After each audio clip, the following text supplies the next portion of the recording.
அன்று இவ்வுலகம் அளந்தாய் அடி போற்றி, சென்றங்கு தென்னிலங்கை செற்றாய் திரள் போற்றி, பொன்ற சகடம் உதைத்தாய் புகழ் போற்றி, கன்று குணிலாய் எரிந்தாய் கழல் போற்றி, குன்று குடையாய் எடுத்தாய் குணம் போற்றி, வென்று பகை கெடுக்கும் நின் கையில் வேல் போற்றி, என்றென்றும் சேவகமே ஏத்தி பறை கொள்வான், இன்று யாம் வந்தோம் இறங்கேலோர் எம்பாவாய். அனைவருக்கும் வணக்கம். இன்று மார்கழி மாதம் 24ஆம் நாள். அதனால் திருப்பாவையின் 24வது பாசுரத்தை பார்த்துக்கிட்டு இருக்கோம். இந்த பாசுரத்தை திருப்பாவையின் பல்லாண்டு பாசுரம் அப்படின்னு சொல்லுவாங்க. கண்ணனுக்கு பல்லாண்டு பாடியவர் பெரியாழ்வார். அவரது மகளும் இந்த பாசுரத்து மூலயமா கண்ணனுக்கு பல்லாண்டு பாடுறாங்க. அன்று இவ்வுலகம் அளந்தாய் அடி போற்றி.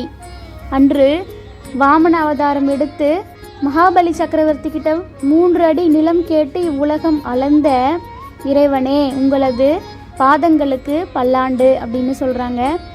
இதோட 3வது முறையாக 3 அடியில் உலகளந்த அந்த நிகழ்வை சொல்லியிருக்காங்க. 3வது பாசுரத்தில் ஓங்கி உலகளந்த உத்தமன் அப்படின்னு சொன்னாங்க. 17வது பாசுரத்தில் அம்பரம் ஊடறுத்து ஓங்கி உலகளந்த உம்பர் கோமான் அப்படின்னு சொன்னாங்க.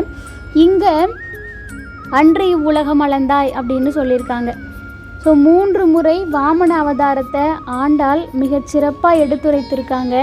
ஆண்டாளும் ஒரு சிறிய பெண், சின்ன வடிவம் எடுத்து வந்த அந்த வாமன அவதாரத்தின் மீது அவங்களுக்கு எவ்வளவு பற்று இருந்தால் அந்த 3 அடி நிகழ்வை 3 முறை சொல்லியிருக்காங்கன்னு பார்த்துக்கலாம். சென்றங்கு தென்னிலங்கை செற்றாய் திரள் போற்றி. முன்னொரு காலத்தில் ராமனா அவதரித்த போது இலங்கைக்கு சென்று, தென்னிலங்கை தெற்கு திசையில் இருக்கக்கூடிய இலங்கைக்கு சென்று ராவணனை அழித்து இலங்கையை வெற்றி கொண்ட உங்களது வீரத்திற்கு பல்லாண்டு அப்படின்னு சொல்லியிருக்காங்க. பொன்ற சகடம் உடைத்தாய் புகழ் போற்றி.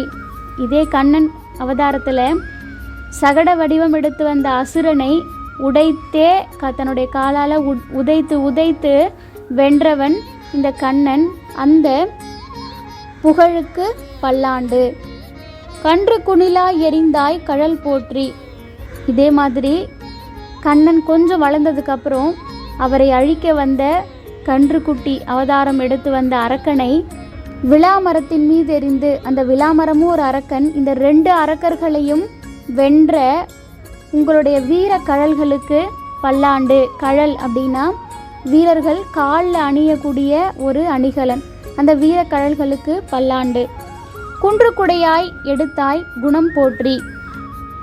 ஆயர்கள் மழையின் போது கஷ்டப்பட்டப்போ கோவர்தனகிரி மலையை தன்னுடைய விரல்கள் மீது கொண்டு அவர்களை காத்த அந்த மலையை குடையாக எடுத்து பிடித்து ஆயர்களை காத்த அந்த குணத்திற்கு பல்லாண்டு. வென்று பகை கெடுக்கும் நின் கையில் வேல் போற்றி. பகைவர்களை வென்று வெற்றி பெறும், பகைவர்களினுடைய பகையை கெடுத்து வெற்றி பெறும் உங்களுடைய கையில் உள்ள வேலுக்கு பல்லாண்டு. இப்படியெல்லாம் என்றென்று உன் சேவகமே, இப்படியெல்லாம் உங்களது சிறப்புகளை ஏற்றி பாடிக்கிட்டு நாங்கள் வந்தோம். நீங்கள் என்ன பண்ணணும்? இன்று வந்திருக்கோம். நீங்கள் எங்கள் மேல் இரக்கம் கொண்டு எங்களுக்கு தேவையான பரிசில்கள், அதாவது நாங்கள் எதற்காக பாவை நோன்பு நோற்று இருக்கிறோமோ அதற்கான பலனை வழங்கணும் அப்படின்னு சொல்லி எங்கள் மீது இறங்கேலோர் எம்பாவாய் அப்படின்னு பல்லாண்டு பாடக்கூடிய மிகச்சிறந்த பாசுரம் இது.